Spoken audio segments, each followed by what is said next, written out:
오늘 본문은 그 유명한 그 나사로가 이제 그 죽었던 사건을 이제 소개하는 본문이고요. 이제 이 본문이 되게 중요한 게 뭐냐면, 그리고 의미를 갖는 게 뭐냐면, 여러분 제가 요한복음을 나눌 때 일단 크게 이제 네 부분으로 나눴어요. 그러니까 1장은 이제 서론으로 나누고, 그리고 2장에서 12장까지를 제가 큰 단락으로 나눴습니다. 그걸 제가 뭘로 봤냐면 표적들의 책으로 봤어요. 그리고 13장에서 20장까지를 영광의 책으로 봤고요. 그리고 21장은 결론. 그러니까 1장과 21장 서론과 결론을 빼면 사실상 그 중간에 몸통을 채우는 건 딱 두 부분밖에 없어요. 2장에서 12장. 무슨 책이라고요? 표적들의 책. 몇 가지 표적이 나옵니까? 7가지 표적이 나옵니다. 그리고 이제 13장에서 20장까지 영광의 책. 근데 사실상 말이 영광의 책이지, 그 영광의 책 내용을 그냥 어떻게 보면 꽉 채우는 건 뭐냐면 주님의 고난 사건이에요. 제가 이제 그 얘기를 하려고 그래요. 이제 오늘 나사로 사건 11장, 12장을 보통 이제 같이 하나의 큰 단락으로 또 다시, 그러니까 큰 단락에서 다시 좀 약간 세분화된 단락으로 12장, 11장과 12장을 이렇게 묶어요. 그럼 이제 그 표적의 책을 마지막 마무리하는 게 뭐냐면 어떻게 보면 7번째 표적인 나사로 사건이에요. 나사로가 다시 소생하는 것. 뭐 부활이라는 표현보다 그냥 나사로가 다시 소생하는 것. 그리고 여러분 이제 두 번째 그 몸통 부분 말씀드렸어요. 두 번째 몸통 부분 13장에서 20장까지 무슨 책이요? 영광의 책. 그리고 그 마지막 장 20장 거기 뭐가 나오나요? 거기 주님의 부활 사건이 나와요. 그러면 그거를 같이 한번 연결해 보면 나사로가 다시 살아난 사건, 그리고 20장이에요. 거기는 주님이 다시 살아나신 부활의 사건, 그리고 그 중간에 그 가운데를 꽉 채우고 있는 게 뭐라고요? 무슨 사건이에요? 그렇죠. 주님의 순환 사건. 결국 영광은 뭡니까? 영광은 뭐예요?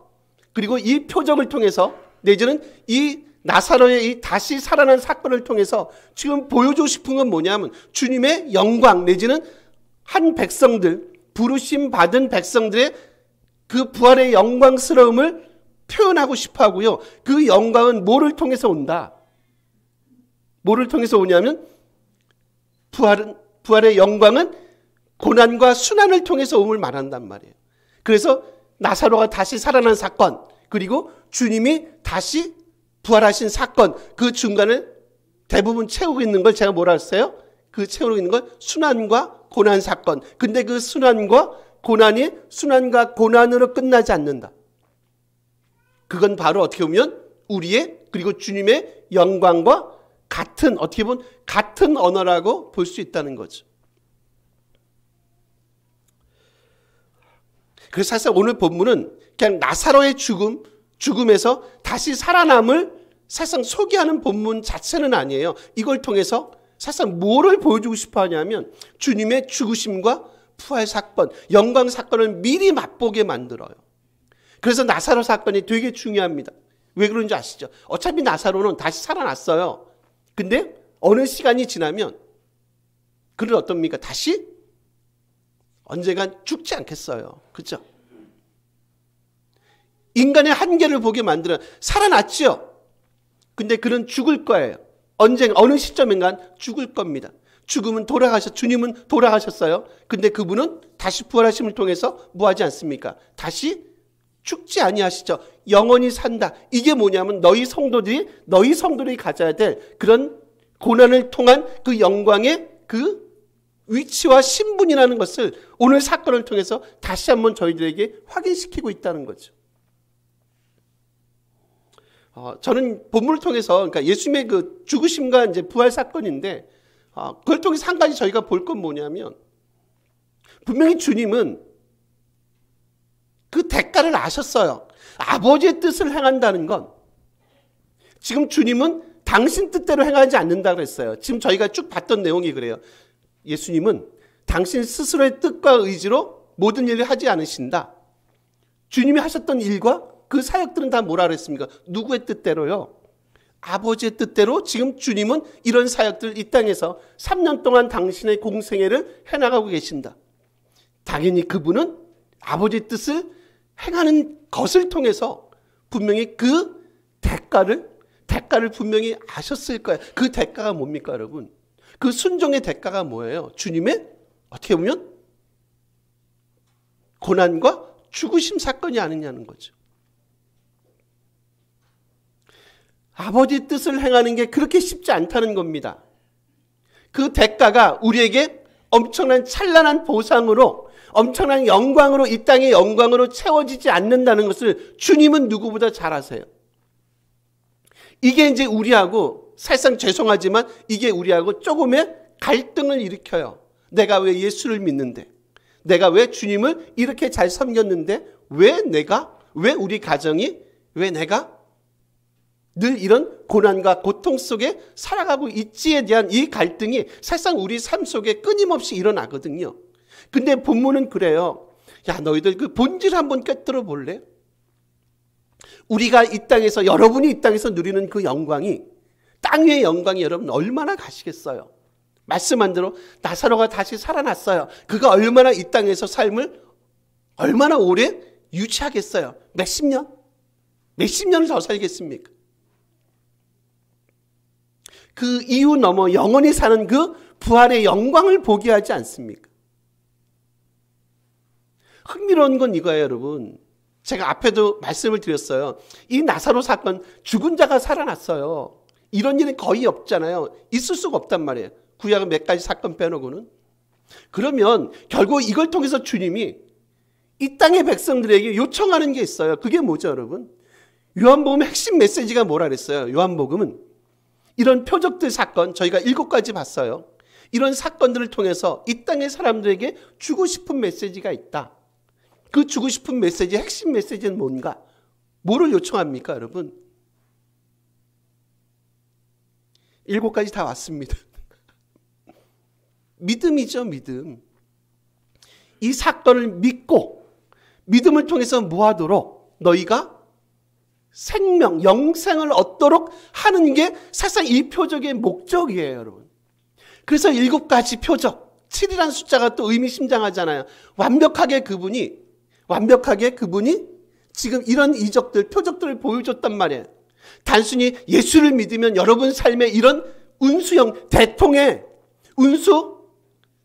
삶을 살아갑니다. 여러분의 삶이 잘 됩니다. 영혼이 잘 되고 범사가 잘 되고 강건해지는 그런 축복을 받습니다라는 얘기를 하는 게 아니라, 이런 것들 통해서 정말로 그분이, 주님이 살아계신 하나님의 아들이시고 하나님이시고, 그걸 통해서 믿음을 갖게 만드시고, 그걸 통해서, 그 믿음을 통해서 우리가 영원히 죽지 않는 생명을 얻는 그런 존재임을 끊임없이 확인시키는 방식으로 지금 이런 일들을 오늘 성경 본문은 저희들에게 말씀하고 있다는 거죠. 제가 지난주 말씀했어요. 주님이 오시면 나타나는 현상이 있다. 기억나십니까? 딱 2가지입니다. 오늘 본문도 똑같습니다. 나사로 사건을 보고 한쪽은 뭐합니까? 한쪽은 찾아볼게요. 몇 절을 보시냐면 45절을 가볼게요. 11장이세요. 눈으로 하지 말고 보는 게 낫겠습니다. 11장 40, 한번 같이 읽어볼까요? 있습니다. 마리아에게 와서 예수께서 하신 일을 본 많은 유대인 그를 믿었으나, 믿었다고 얘기해요. 그리고 하나만 더요. 50 몇 절이죠? 3절입니다. 53절. 다시 한번 읽어주세요. 이날부터는 그들이 예수를 죽이려고 모의하니라. 참, 그러니까 동일한 사건, 다른 반응. 그러니까 나사로 사건을 통해서 제가 한번 언급했어요. 나사로 사건을 통해서, 그러니까 나사로가 죽었다, 다시 살아난 사건을 통해서 유대인들이, 종교 리더들이 본격적으로 안 되겠다, 더 이상 이 친구는 살려두면 안 되겠네, 본격적으로 죽이려고 작정합니다. 만약에 그들이 진짜 율법을 알았다면, 진짜 하나님을 믿었다면, 여러분 이런 반응은 되게 의아스럽지 않습니까? 어떻게 이런 반응을 보여? 죽은 자가 살아난 것, 아마 그들의 어떤 그 유대적인 틀 속에서 보면 이런 일은 누구만 가능할 것이다. 분명히 하나님만 가능한 사건이 아닌가요?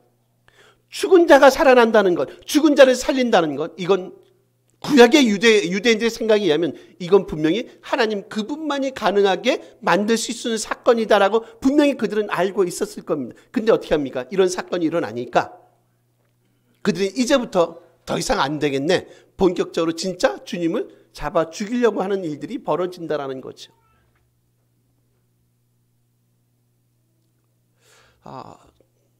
저는 이제 그런 생각이 들어요. 유대인들의 민낯이 어디까지 까도 끝이 없는 유대인들, 종교 리더들의 그 민낯을 저희가 볼 수 있어요. 뭐 누누이 제가 말씀드려서 참 많이 변하지 않는다. 참 변하지 않는 게 아니라 참 처음부터 근본적으로 참 왜곡된 신앙을 갖고 있었던 그들의 모습을 볼 수 있습니다. 그래서 필요한 게 뭐냐면 끊임없이 자기를 쳐서 복종시키는 행위가 필요하죠. 여러분도 아마 이제 제가 그 최근에 하나 뭐 일부러 찾아보지는 않습니다. 뉴스 같은 거 보다가 그 요즘 음식 예능하는 프로가 하나 있어요. 처음에 1회를 어떻게 이제 틀고 보게 됐는데 좀 대부분 젊은이들이 한 30여 명쯤 이제 그 정도 인원이 이제 참석을 하는데 처음에 자기 이제 왜 어떻게 이제 이 프로에 참석하게 됐는지를 이렇게 밝히는 이제 소회를 첫 1회니까 얘기를 하더라고요. 근데 거의 다 그래요. 진짜 완전히 그 젊은 사람들인데도 거의 벼랑 끝에 서 있는 사람들 있잖아요. 여기에 목숨을 걸었습니다.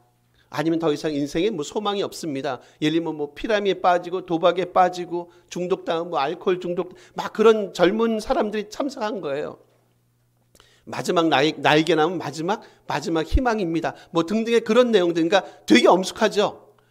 뭐 젊은 사람들 너무 스토리도 많고. 그리고 정말 저들이 좀 이 프로를 통해서 다시 한번 좀 재기했으면 좋겠다라는 마음을 이제 갖고 이제 보고 그러다 이제 뭐 또 뭐 잘 보지도 않습니다. 이제 엊그저께 한번 또 하더라 한번 봤어요. 근데 그 주최한 분이 계세요. 혹시 여러분 보실 수도 있는데 주최한 분이 너무너무 화를 내는 거예요. 그럴 것 같으면 다 보따리 싸고 집에 가라. 너무 실망스럽다. 당신이 처음에 뭐라 그랬냐? 여기 목숨을 걸었다고 얘기하지 않았냐? 근데 내가 보니까 전혀 목숨을 걸었던 그 모습이 전혀 보이지 않으면서 그 주최했던 그분, 그 유명한 그분입니다. 그분이 딱 제가 볼 땐 들어오는 단어가 하나 있었어요. 그분이 소위 말하는 멘트라는데 그 단어가 뭔지 아십니까? 내가 당신들 보니까 딱 이거 진짜 없다. 뭐 같습니까? 세 글자. 절실함입니다. 절실함을 내가 전혀 찾아볼 수 없다. 그럴 것 같으면 다 이 판 없자. 당신을 다 떨어뜨려 버리겠다. 그러니까 갑자기 띵 하는 겁니다. 제가 그 프로를 보면서 저는 이제 그런 프로를 재밌어서 보지는 않습니다. 그 프로를 보면서 느꼈던 게 있어요. 저의 모습을 보고 죄송합니다. 여러분의 모습을 보여요. 우리 한국교회 모습을 봅니다. 우리 막 벼랑 끝에 서 있는 것 같은 느낌을 막 받고 신앙생활 하시잖아요. 시간이 가요. 그 프로 시작한 지 몇 주 안 됐어요. 제가 알기로는. 지금 5회인가 4회인가 5회 하더라고요. 그래봐야 한 달밖에 안 됐어요. 한 달 딱 지나니까 그분의 말에 의하면 뭐가 사라졌어요. 처음에 가졌던 그 절실함이 한 달 만에 자기들끼리 뭐 희낙낙거리면서 장난치고 하는 모습들을 다 카메라로 찍어버린 거예요. 그러니까 화가 나죠. 주최 측 입장에서는. 그분 입장에서는. 한 달 됐습니다. 잘 돼봐야 5주 6주 된 거예요. 근데 그 간절함과 절실함을 전혀 찾아볼 수 없어요. 제가 죄송하지만 저 스스로에게 질문하고 여러분에게 질문하는 과연 우리 안에 이런 간절함이 2024년을 살아왔던 그 1년 동안에 주님을 향한 간절함이 정말 믿음을 통해서 우리에게 그 생명을 주시고 영생을 허락하시는 그 주님에 대한 그 간절함과 그 소망이 정말로 우리 안에 혹시 놓쳐버린 것은 없는지에 대한 좀 진지한 묵상과 고민은 필요하다는 생각이 들어요. 오늘 본문 한번 봐볼까요? 여러분 6절 한번 가보세요. 눈으로 봐보세요. 6절 보시면 나사로가 병들었다함을 들으시고 계시던 곳에 이틀을 더 유하시고 그리고 17절이세요. 17절 보세요. 예수께서 와서 보시더니 나사로가 무덤에 있는지 이미 나으리라. 여러분 6절 보시면 나사로를 주님이 되게 사랑하셨어요. 그래서 처음에 보시면 사랑하는 자, 3절 보시면 사랑하는 자가 병들었다 얘기예요. 나사로를 되게 사랑했어요. 이 가정을 되게 사랑했어요. 그분 이제 죽었다는 소리를 들었으면 나사로가 병들었습니다. 아직은 안 죽었어요. 병들었습니다라는 소리를 들었으면 당연히 어떻게 하겠어요? 야 빨리 가자. 짐 싸고 우리 모든 일정을 다시 없던 걸로 하고 우리 나사로 가자. 내가 기도해서 고쳐야 되겠다. 근데 어떻게 합니까? 6절에 의하면 이틀을 더 유하시고 나중에 최종적으로 언제 갑니까? 나흘 4일째 나사로의 죽음을 목도합니다. 주님의 이런 행보가 약간 의외세요. 그죠? 왜 그럴까요? 여러분 이제 고대인들의 생각을 보시면 돼요. 그 당시 사람들은 어떻든 이제 지금 같은 우리의 그 과거 시대를 살고 있지 않기 때문에 근데 이제 이런 거죠. 사람이 죽잖아요. 죽으면 그들 생각입니다. 영혼이 3일 동안은 그 죽은 육체 위를 떠돌아다닌다는 생각을 해요. 그래서 혹시 뭐 재수가 좋든지 뭐 운이 좋든지 해서 그 영혼이 다시 육체로 들어가면 이제 그 사람이 살아난다라는 생각을 그 당시 사람들이 갖고 있었다는 거죠. 그러니까 완전한 죽음을 딱 경험하기 위해선 며칠까지는 기다려야 돼요. 3일까지입니다. 혹시 여러분 그런 일이 간간히 있더라고요. 간간히. 그죠? 뭐 저도 한번 그런 뉴스인가 뭘 본 것 같아요. 돌아가셨어요. 관에 놓았어요. 그래서 이제 완전히 이제 그 화장 들어가려 하는 순간에 관에서 소리가 났대요. 막 쿵쿵쿵 소리. 이게 뭐지? 열어보니까 다시 살아나신 거예요. 아마 어머니로 기억이 나는데 물론 그러다 며칠 후에 다시 돌아가셨지만 지금 고대인들의 생각이 그런 겁니다. 그래야지 나사로는 완전히 죽었구나. 혹시 여러분 주님이 이틀째가 됐든 첫날이 됐든 가서 만약에 나사로를 살렸어요. 그러면 그 당시 사람들은 뭐 할 거예요? 그런 생각을 하지 않겠어요? 역시 나사로는 럭키하네. 이놈은 럭키해. 다시 영혼이 그 육체유를 떠돌아 있다가 다시 들어가서 다시 나사로가 살아났구나라는 생각을 분명히 고대인들은 한다고 얘기했죠. 근데 3일이 지나면 이제 절대로 그 사람들은 그런 생각을 안 합니다. 이제 그 사람들은 스스로 판단하는 거죠. 이제 나사로는 물리적으로 완전히 죽었구나라는 생각을 해요. 주님이 기다렸던 건 바로 그 순간이죠. 제가 이 사건을 통해서 여러분에게 말씀드리고 싶은 이거예요. 주님이 일하는 시점, 그 당시 관습에 따라서 주님이 일하시는 시점은 언제라고요? 나사로가 완전히 죽었다라고 그 당시 사람들이 판단했을 그 시점이 지나서 주님이 드디어 뭐 하기 시작합니까? 일하기 시작하지 않나요? 첫째 날도 아니고요. 둘째 날도 아니세요. 이제 나사로는 더 이상 다시 살아날 소생할 그런 가능성이 0%야. 나사로는 이제 죽었어라고 그들이 판단한 그 시점에 드디어 누가요? 드디어 주님이 일하기 시작했습니다라는 거죠. 제가 이 글을 읽으면서 이 내용들을 보면서 그런 생각이 드는 거죠. 주님이 우리를 통해서 일하시는 시점도 그와 다르지 않을 수 있겠다는 생각이 드는 거죠. 우리가 완전히 우리 자신을 내어놓을 때 드디어 주님이 우리를 통해서 우리 가정을 통해서 바로 그때가 일하시는 시점이겠구나라는 겁니다. 24년 여러분 얼마나 주님께 우리 삶을 내어드리는지 모르겠어요. 저도 마찬가지입니다. 늘 저를 예외시키지는 않습니다. 얼마나 올 한 해 주님 앞에 정말로 절실함을 가지고 그분과 동행했는지 한번 스스로 물어보십시오, 여러분. 나의 완전한 죽음을 경험했는지, 여전히 나는 살아서 팔딱팔딱거리는지, 참아내질 못하는지, 내 안에 있는 내가 너무 커서 주님이 내 안에서 일할 수 있는 그런 시간과 공간과 여백을 다 우리가 뺏어먹은 것은 아닌지, 그러니까 주님이 일하지 혹시 않은 것은 아니었는지에 대한 혹시 그런 질문은 우리 가운데 필요하지 않겠습니까?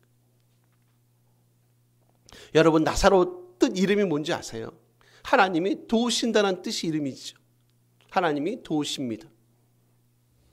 그래서요 나사로는 어떻게 보면 그 본인 이름의 뜻처럼 하나님을 철저히 의지하고 의존하고 살아갈 수밖에 없는 사람을, 어떻게 보면 나사로를 어떻게 보면 샘플로 본문은 등장시키고 있다는 생각이 저는 들어요. 나사로 이름, 하나님이 도우신다, 하나님이 돕는 자. 그래서 하나님이 없으면 나는 살아갈 수 없습니다 라고 자기 자신의 삶을 온전히 주님께 맡기는 자의 일종의 샘플, 주님 앞에 순종하는 자의 샘플. 마치 주님이 누구에게요? 하나님께 순종해서 당신이 그 순종의 대가가 뭔지를 알고 있음에도 불구하고 당신을 십자가에 버리시면서까지, 내어주시면서까지 당신을 포기했던 그 순종의 대가. 아마 나사로도 그런 삶을 살지 않았겠는가. 하나님이 도우십니다. 나는 당신을 의지하고 의존하는 삶을 살아가는 사람입니다의 삶을 살아갔던 나사로, 바로 그가 어떻게 보면 오늘 이 시대에 하나님의 백성들의 온전한 샘플로 요한복음 우리에게 등장시키고 있는 것은 아닌가. 우리 6절 한번, 6절인가요? 몇 절인가요? 6절 아까 봤죠. 6절이 아니라 몇 절을 보시냐면 죄송합니다. 11절을 한번 볼게요. 요거 한번 같이 한번 읽어볼까요? 11절입니다. 이 말씀을 하신 후에 또 이르시되 우리 친구 나사로가 잠들었도다. 그러나 내가 깨우러 간. 여기 예수님께서 지금 나사로를 뭘로 부른다고요? 친구로 부르죠. 친구, 필로스란 단어입니다. 요게 여러분 의외로 많이 나올 것 같은데 많이 나오지 않습니다. 요한복음에서만 6번밖에 사용이 안 돼요. 필로스, 친구.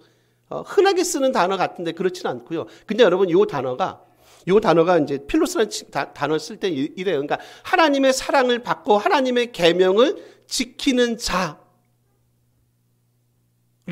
표현하고 설명할 때 이 필로스, 친구란 이 표현을 쓴단 말이에요. 하나님의 사랑을 받고 하나님의 계명을 지키고 살아가는 자란 표현을 사용할 때 이 단어를 쓴단 말이에요. 그럼 여러분 생각해 보세요. 지금 주님이 친구 나사로가 친구로 나사로를 부릅니다. 즉 그 얘기는 뭐예요? 나사로는 어떤 삶을 살았다는 겁니까? 하나님의 사랑을 받고 그분의 계명을 지키고, 그죠? 그런 삶을 살았던 사람이 누구라고요? 바로 오늘 본문에 죽었던 나사로임을 저희가 알 수 있거든요. 뭘 보여줍니까? 나사로가 주님과 그리고 하나님과 얼마나 친밀하고 친근한 관계를 유지하고 살았는지를 이런 단어들, 나사로란 이름의 뜻 내지는 요 필로스, 친구란 이 단어를 통해서 저희가 암시적으로 볼 수 있거든요.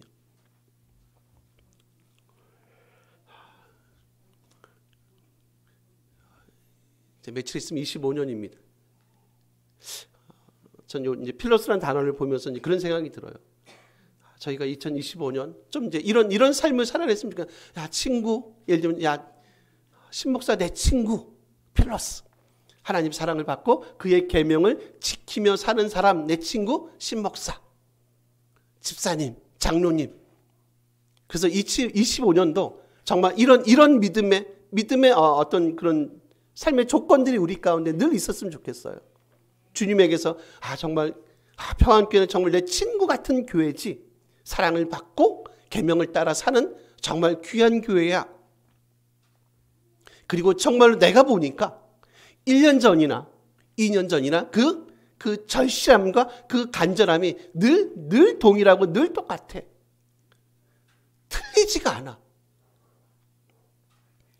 한 달 지나고 5주, 6주가 지나니까 처음에 가졌던 정말 목숨을 걸 것 같던 그 내용이 더 이상 그 내용이 없어져 버려요. 1년을 간 것도 아니고 여러분 2년을 간 것도 아니에요. 몇 주만 해요. 5주, 6주밖에 안 돼요. 한 달밖에 안 돼요. 뭘 느끼세요 여러분? 나중에 혹시 저기 되면 한번 봐보세요. 뭘 느끼세요? 인간이 그래요 여러분. 인간이 그렇게 세지 않단 말. 우리가 그렇게 세지 않습니다 여러분. 그렇지 않으세요? 여러분이 꽤 세지 않고 제가 꽤 세지 않고 우리가 꽤 나이스하지 않습니다. 그래서 필요한 게 뭐라? 그래서 오늘도 주님의 도우심, 나사로입니다. 주님이 도우십니다. 나는 그분을 의지하고 의존하면서 살아갈 수밖에 없어요라고 하는 그런 믿음의 그리고 삶의 고백이 우리 가운데 있지 않으면 사주도 많이 가는 거죠. 늘 넘어지니까.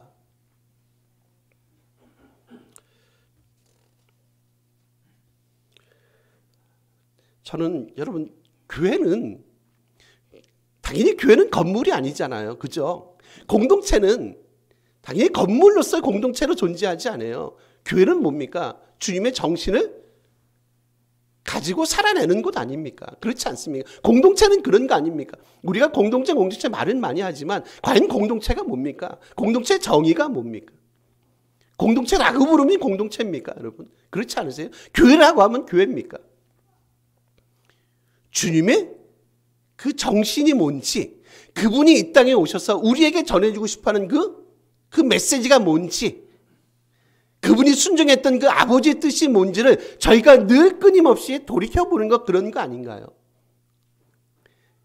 그런 이유 때문에 교회는, 그리고 공동체는 존재하고 서로가 서로를 돌보고 하는 것들, 그런 거 아닙니까?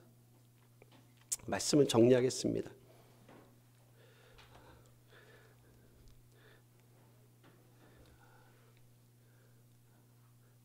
나사로의 죽음을 통해서 결국 그 죽음이 끝이 아니라 다시 살아나는 그 놀라운 소생의 영광, 그 영광을 부여받은 그 나사로의 삶이 결국 어떻게 보면 우리의 삶임을 본문을 통해서 보여줘요. 그래서 조금 우리에게 이 땅에서 주님의 사람으로 살아가는데 겪는 조금의 고통과 아픔은 있을 겁니다. 근데 그게 끝이 아니라 그 너머에서 있는 뭘 보게 만드신다고요? 부활의 영광과 소망을 보게 만드세요. 더 이상 이 땅에서 눈물로만 우리의 삶을 채우지 않을 겁니다. 주님이 우리를 분명히 필로스, 친구로 불러주실 겁니다. 주님이 우리를 도우실 거예요. 그런 믿음의 소망을 가지고 정말 이걸 통해서 진정으로 우리 안에 있는 생명과 영생을 맛보면서 살아가는 그 복됨이 이 공동체 가운데 있기를 간절히 기대하고 소원합니다. 우리 다 같이 한번 기도했으면 좋겠습니다. 주님, 저희들에게